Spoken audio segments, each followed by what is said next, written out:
Hello, welcome to Dungeon Bros Podcast. I'm your host, Justin. So this is part 2 of our Rob Zombie marathon. We're reviewing the second film in the Firefly franchise or trilogy, which is sounds so dumb. So yeah, it's directed by Rob Zombie, written by Rob Zombie. Uh, Soundtrack by Tyler Bates and features music from Freebird, right? Or is that the name of the song? I don't know. So the cast of the film are Sherri Moon Zombie as Baby, Sid Haig as Captain Spaulding, Bill Moseley as Otis B. Driftwood, Danny Trejo as Rondo, Ken Foree as Charlie Altamont, Matthew McGrory as Tiny, who died shortly after filming this film, William Forsythe as Sheriff Wydell, Leslie Easterbrook as Mother Firefly. Wasn't her name Karen Black? I don't know. E.G. Daly as Candy, Priscilla Barnes as Gloria Sullivan, Michael Berryman as Clevon, Jeffrey Lewis as Roy Sullivan, Brian Posehn as Jimmy, which I used to listen to Brian Posehn's, however you pronounce his name, D&D podcast on Earwolf, and it sucked. You got Dave Sheridan as Officer Ray Dobson, who you'll know this guy from Scary Movie, where he played Officer Doofus, and he's playing another dumb cop in the film, right? Yeah. You have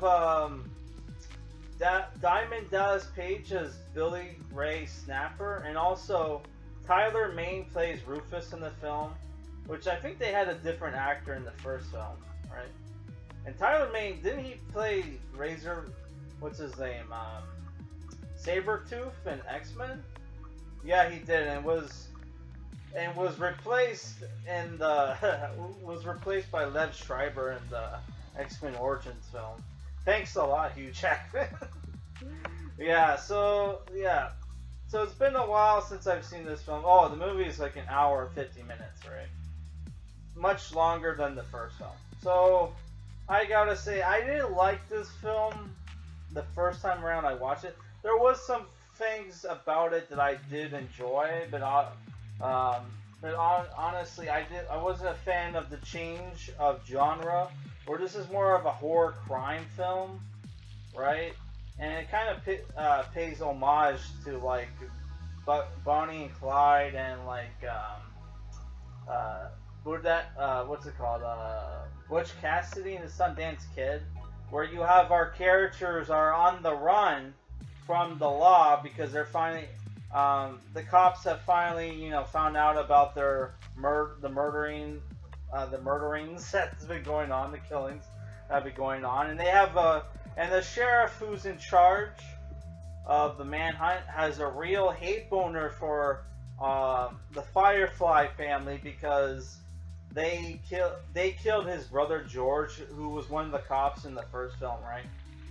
And he hires like these killers that help him catch them, which is played by Danny Trejo and Diamond Dallas Page, who is a wrestler, by the way, right? And there's even like a funny scene where it's apparently Captain Spaulding is named after a Groucho Marx film, so they get some like hippie movie critic to like, not hippie, but you know what I mean, to like give his like two cents on the whole situation. And at one point he makes fun of, he trashes like Elvis Presley because Elvis Presley died 3 days before Groucho Marx did, and because of that, like nobody gave a shit about Groucho Marx. So like William Forsythe's character like threatened to beat the shit out of him. He's like, "How dare you insult the king, you Hollywood loving piece of shit." And the guy's like, "But Elvis Presley was in Hollywood movies." I love that scene. Yeah, but like, yeah.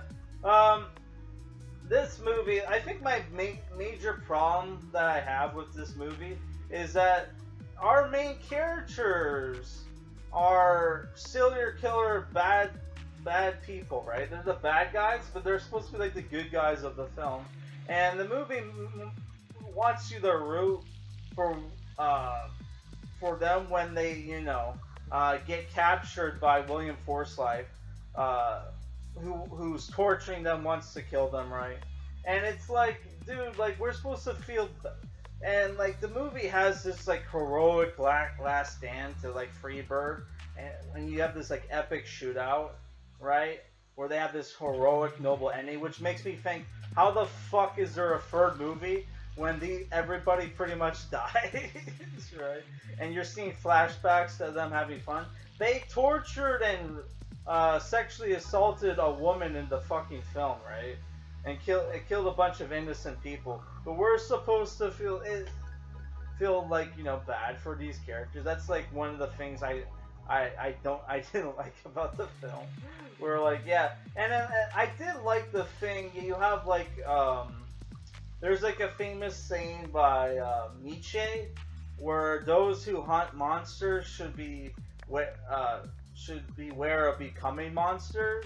Where like you have William Forsythe really has like really has a grudge against these characters and wants to kill them. At first he didn't want to kill them, he just wanted to capture them. But then he gets like visited by his dead brother in a dream sequence, and then he goes fucking apeshit, kills like one of kills one of the people one of the Firefly family members that they captured that they didn't kill in the beginning of the film, where there's like a shootout at their house, right? Which that was a cool scene. Like there's some cool scenes in this movie. Kevin Foree plays like a pimp, and I thought his character was funny, but I kind of find it weird that like he only has like two. From what we've seen, he runs a whorehouse, only has two whores working for him, and they're both north of 40 from what it looks like, right? And there's funny scenes of them and Michael Berryman in the film, right? Who you'll know from like The Hills Have Eyes and stuff like that. And he was also in the Guyver film, right? There's like a funny scene where like Captain Spaulding and them are laying low in their whorehouse, and the guy goes off to Kevin Foree goes out to buy some chickens, right? With Michael Berryman and this redneck, and they buy like two chickens, right? And because Captain Spaulding's famous for his fried chicken, right? And then like the redneck guy's like, "Hey, you fellas aren't going to fuck them chickens, are you?" Like, that was. You know what really feels good is when you cut a chicken's head off and fuck him in the asshole, it shakes like crazy. It's like fucking, and the Captain Foree's like, "Motherfucker, call me chicken fucker." That was like, yeah. There's some like cool, like funny scenes in this film, but I thought the dialogue wasn't as sharp as the first film. And then there's like the thing where like the first film, you almost had this supernatural,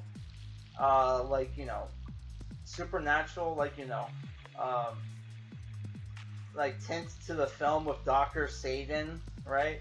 And apparently they find in the movie, off screen, they find the ruins and shit, but like there's no mention of Dr. Satan and his like army of like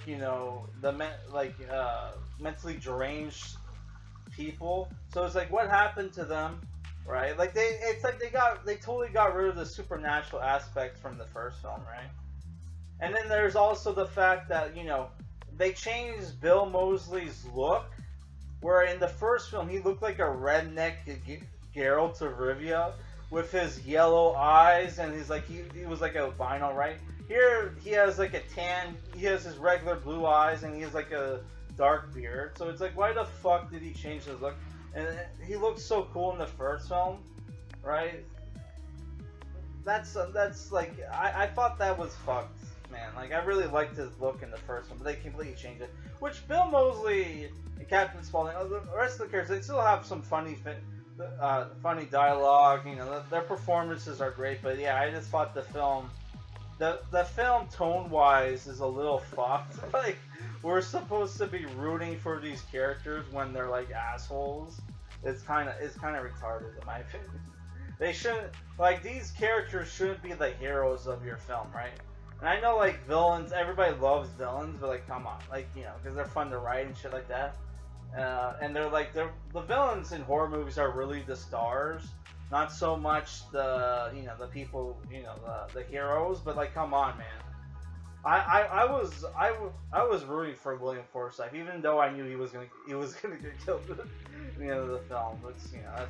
He was a very cool character. I really liked him, but that's my problem with the film. That I thought the tone was fucked.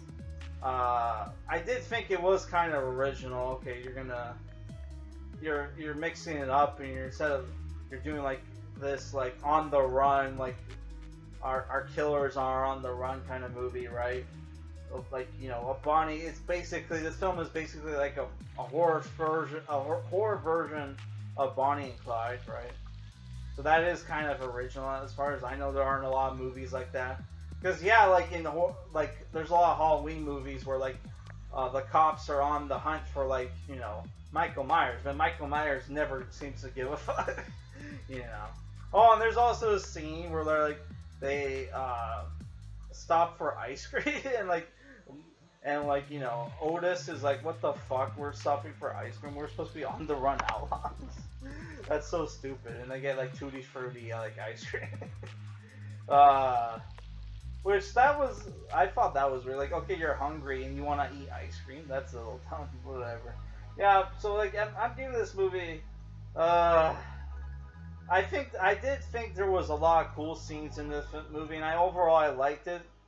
So I'm giving it a 6.5 out of 10, but I thought there was some stuff tonally that was a little fucked, right? Oh, I did like that they had Officer Doofus from Scary Movie and a serious role, and he was pretty much playing the same character, but he looked a lot cooler. Also, these movies are set in the 70s, so I don't know if I said that in the first film. So it's set in 78, right?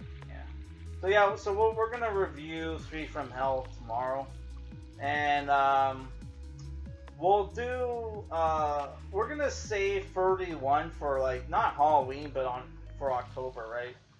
Yeah. So that's it for this review, guys. Peace.